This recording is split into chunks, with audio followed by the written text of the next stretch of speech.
This video is going to be on the Honeywell 6290 touchscreen.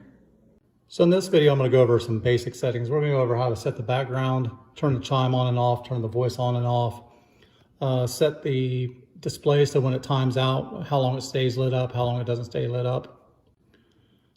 Now, when you start off on this, if your menu starts off looking like that, basically what you do is you hit the home key and it'll pull up the extra features over here. So depending on which mode you're either in here or you're in here. So from this menu here, we're going to hit the setup gear. From here, we're going to go to display and audio. You're going to enter your code. I'm going to use the installer code. Right here is chime mode, voice mode. So if you enable the chime mode, that's where you turn on the ding and the non-ding. So if you're replacing the 6160, you normally had to hit your code number 9. In here, you actually go to chime mode. You can also do voice chime, which will actually tell you front door open, back door open, side door open, if you have that programmed already.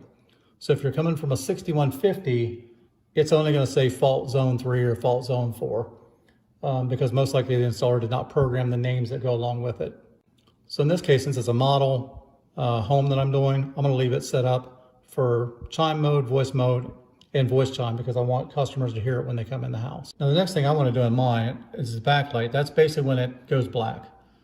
Most people's houses, probably 1 minute, 30 seconds. I'm going to actually set mine to never, because again, this is a model home. When people come in, I want them to actually see the touch screen lit up so they know there's a security system in here. You also see in here a clean screen. So if you hit clean screen, basically it locks up the screen so you can wipe the screen down without pushing a bunch of buttons on the front of it. When I get down here, I'm going to hit the check mark to apply the settings. While I'm in here, I'm going to go ahead and adjust my brightness. I'm going to make it a little bit brighter so people can see it. And the volume, I don't want it too loud because if people are coming in and out or people are talking, I want them to hear it, but I don't want it to be overpowering. So I set that. Then I'm going to hit the back key, or you can also hit the home key. So if you're here, you can hit the house. Either one will take you back to this menu. And that's basically the quick settings for how to set the background, the chime, and the display brightness.